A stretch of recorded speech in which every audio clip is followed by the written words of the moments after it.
This morning, I wanted to talk a little bit about how to win in trades and had like an interactive engagement, if you will. And I want to kind of like utilize the non-farm payroll event yesterday as a foundation.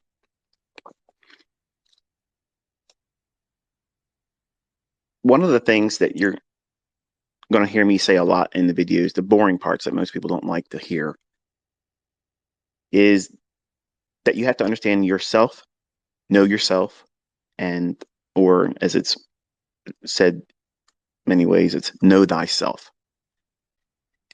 And unfortunately, that's an endeavor that most of us don't want to do, but that's a very critical part of finding consistency. It's very hard for young men to encounter this, and they resist it. They want to hold the opportunity to blame someone else or something else as the outward interference to them succeeding, not them just simply not doing what's required or expected.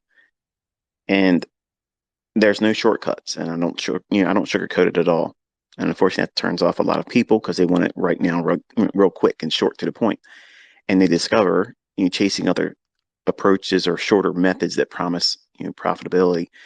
They can't do it.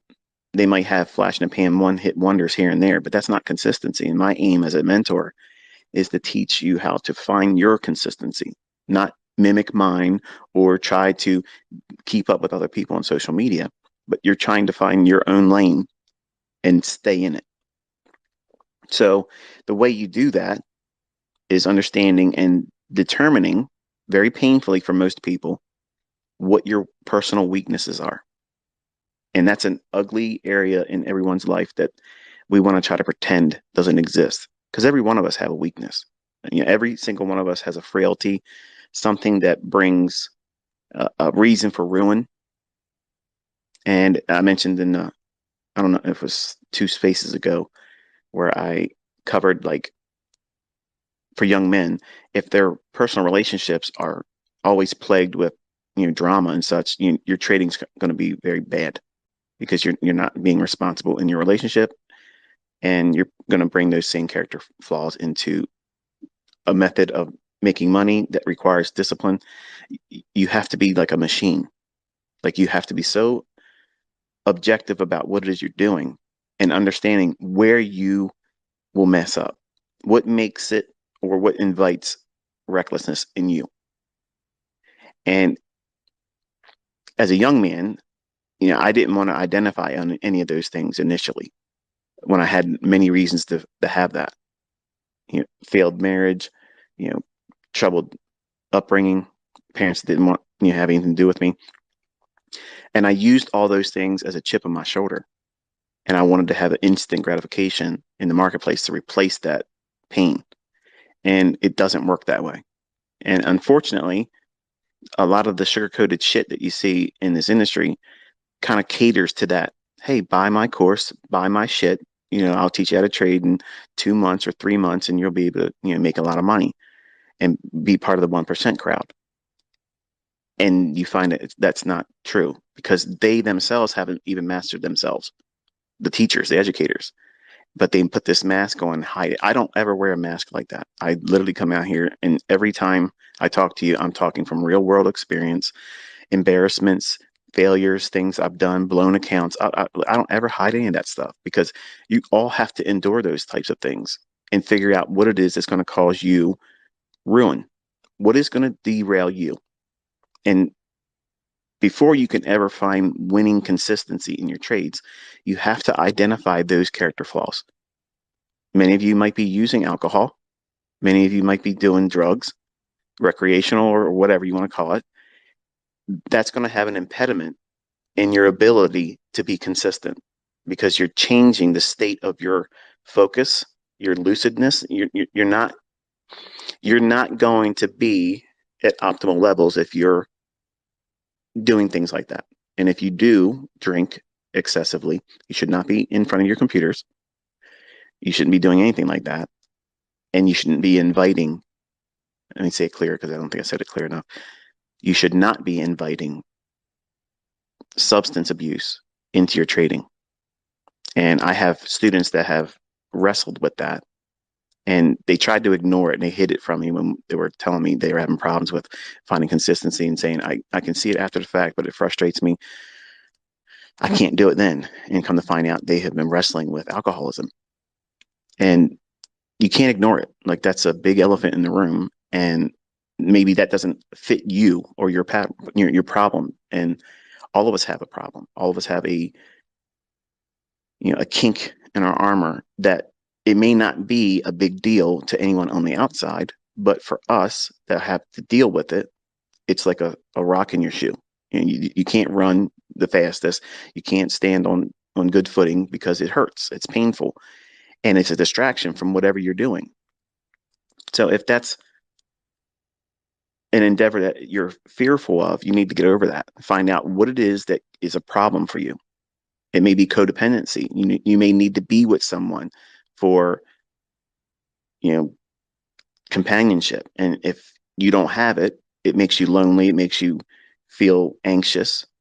And it's going to do what? It's going to cause you to do things in the marketplace to replace that, replacing those negative experiences, that fearful stuff. And unfortunately, there's not enough said about this in the trading space because, again, like I said many times before, it forces the viewer or reader, if it's a book, to take a personal assessment on themselves. And they're not going to like what they find. When you take personal inventory and you have to do an evaluation on yourself, where am I a problem? Where do I keep making problems for myself? Where do I invite drama? Where do I cause recklessness in decision making? Where am I impulsive? That type of thing. For the ladies, and I'm not trying to just beat up on the guys here, I know my wife is an impulsive buyer. Like, if I give her a credit card and she goes out to the store with a list of things, I say, okay, go get this and don't get anything else. Okay. Well, you know what that means. I'm not getting everything on the list because she's seen something else that she wants to get, and it's better for us to have that. And then 20 other things. Oh, I saw this thing. Look at this. This was 40% off. Yeah, I could have saved the other 60% if you didn't buy that. Okay. That's a better deal. That's the better savings. Okay. But women generally tend to be impulsive as a spender. And that might be a problem, not for many, but it may be a problem for female traders that become impulsive about doing something beyond what they took out of the marketplace. And what do I mean by that? I have women that I've trained, and a few of them, uh, Grazi, shout out to you. She's in our private mentorship, and I hate saying that. I wish I could have just paused myself there because when I do this, it seems I got a tweet the other day. You're teasing us about your private mentorship, and then you say nobody can join. But I'm trying to wind that down. I don't do videos for them, and I'm actually doing all my teachings publicly now. So they're in this group with you, learning. So, but Grazi, she's in our forum, and she's just a dynamo. Like, I'm very proud of her. And what I'm about to say is not directed to her. And to be quite honest with you, I wouldn't even know if it was a case for her or not. I just know that she does very well, and she makes it public in our forum. She walks the walk, and no bragging, very, very consistent, and I'm just very, very proud as a mentor. And she's doing it with real money. So there you go. And all the other students love her too. So she's an Aussie, if I'm not mistaken. So shout out to the blokes down there that you got one from your homeland that's killing it in my mentorship, and she's a lady. But I have other ladies in my mentorship that get upset that they find a trade, they get something out of it, they profit, and then they beat themselves up by getting out too early because they second guessed it, and they become impulsive about going right back in one more time, and then being scared of the normal little retracement that may be just simply returned to a small little fair value gap on a lower time frame that they're not even aware of because they're regretting getting out early. And this might be something that some of you men are actually encountering too. and finding yourself being impulsive. Like, I want to get that too. This was enough, and it doesn't make a difference that you bailed out. If you have to grow into understanding how to hold on to positions, and you're not going to do it right from the first trade. No one learns how to hold a trade to full target by being able to do it the first time. Like, it doesn't, that's like knowing it already, right? But unfortunately, our brains as human beings would like to convince ourselves that, we can do it in a shorter span of time. We can do it faster than someone else. And that's the cup of tea right now. Everybody wants to learn ICT stuff quicker, shorter to the point. And then I guarantee you, you're not going to get the results you're looking for. You're going to have to go right back through all this stuff I've told you to do. And that's where your consistency is going to be found and derived from. But if you're finding yourself being impulsive and trying to go back in to get a little bit more of the move that you didn't hold on for, that's showing you a character flaw. You're being impulsive. You're not being content with enough. Now, for those who have been following me for a long time, when you hear me or read many times in my tweets, I'll say, be content with enough. I'm reminding you that if you take something, that's better than a loss. And you engaged, you have experience now. And that impulsiveness that caused you to get out of the trade early because of either fear or anxiety, or you just can't handle it. Or you've had recently a string of bad trade ideas that didn't pan out. Your demo account just in drawdown, you want to build it back up a little bit. You want to just have a win. There's nothing wrong with that. There's nothing. It's actually one of the better things to do is, as soon as you feel like you're feeling anxious after a losing streak and you feel that tendency, I got to close it, I feel nervous, close it, and then watch the rest of it, and then log it like you took the whole trade, and then remind yourself that my idea panned out and I had to leave the position because I am growing in my trust. Now, notice that I said those words and not, I can't believe I bailed on this trade again. I'm so stupid. This is so dumb of me. I'm never going to get this. I'm so frustrated. You see the difference? And that's why I don't like to see people doing that in their tweets to me, because if they screw up, how you handle your screw up, your mistake, is going to set the path for you in your development and your consistency. Because if you're impulsive and then you get a bad result, something that was not what you were hoping for, and as an adverse effect of the decision making that you had, that's going to create or invite the opportunity for you to give yourself negative confirmations. You're going to give yourself reasons to solidify and immortalize that as a terrible experience. It was painful. It was embarrassing. You didn't do what you were supposed to do. Versus, okay, this is what I did. This is why I did it. And this was the aim of why I was doing it. And it's not a bad thing. Now, if you do something impulsively and you had a stop loss, and then you change the stop loss and start moving it around like a neophyte and opening it up more. You ever see me do that in my trade examples? No. I'm only taking the trade stop loss and narrowing the risk as the trade moves in my favor. My position is reducing the risk. I'm not opening myself up to more risk unless I'm pyramiding, and then I'm adjusting the stop relative to that new pyramid entry because of the new equity increase, or not equity increase, but the amount of leverage being used. But I'm actively managing that stop. But in this example, if you were to take a trade and you move the stop loss to a larger risk because you are afraid that you're going to get stopped out, that is something that you need to tell yourself. If you get stopped out with a larger stop loss being hit, you need to go into your journal and say, I made the mistake of not following the rules about opening my stop loss up. And this was a reminder of why the rules are to be followed. Something like that is not kicking you in the gut and driving the air out of your lungs and leaving you, demoralized. You're being responsible. You're holding yourself accountable in your journal. You're not sharing this online.